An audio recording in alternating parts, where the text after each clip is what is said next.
Swiggy एक investor है रैपिडो का, और रैपिडो अपने ही इन्वेस्टर से भिड़ने जा रहा है। कैसे? वो फूड डिलीवरी एग्रीगेटर बिजनेस चालू कर रहा है ओनली के नाम से बेंगलुरु में। अरे, यही काम तो स्विगी भी करता है। जी हाँ, और ये सिर्फ यहाँ पे लड़ाई नहीं है, मैजिक पिन और जोमेटो की भी। कैसे?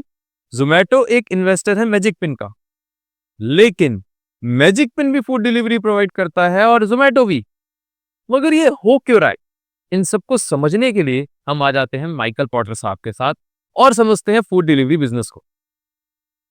माइकल पॉटर साहब ने एक बात समझाई थी, एक होता है डिफरेंशिएशन, एक होता है कॉस्ट लीडरशिप।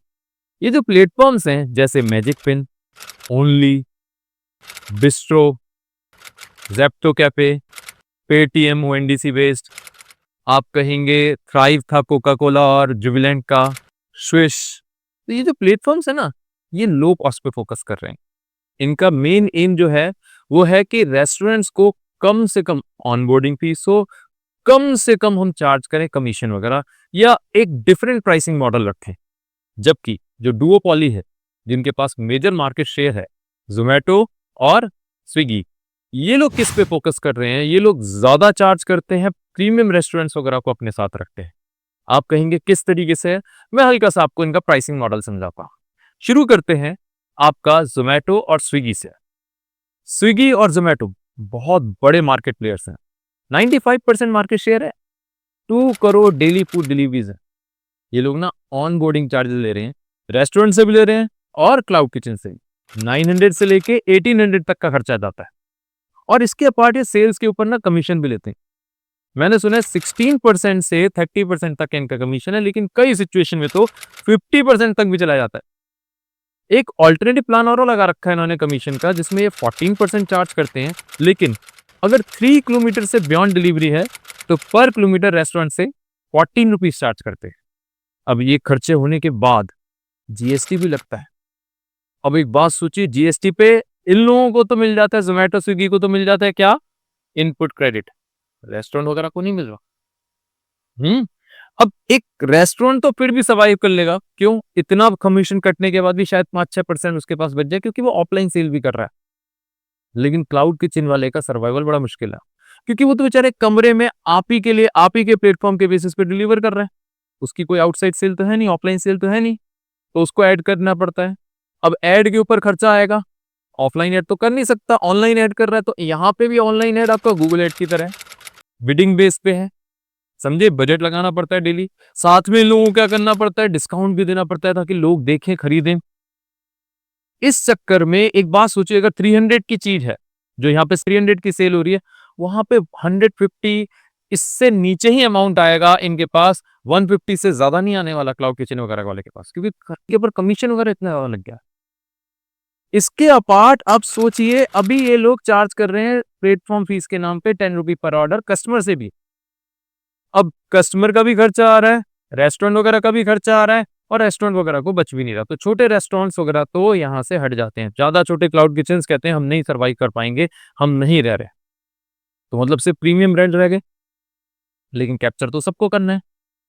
तो अब हम यहाँ पे रोल देखते हैं किसका? मैजिक पिन, वायु, ओनली, इन सब का। इनका बिजनेस प्लान किस तरीके से समझते हैं।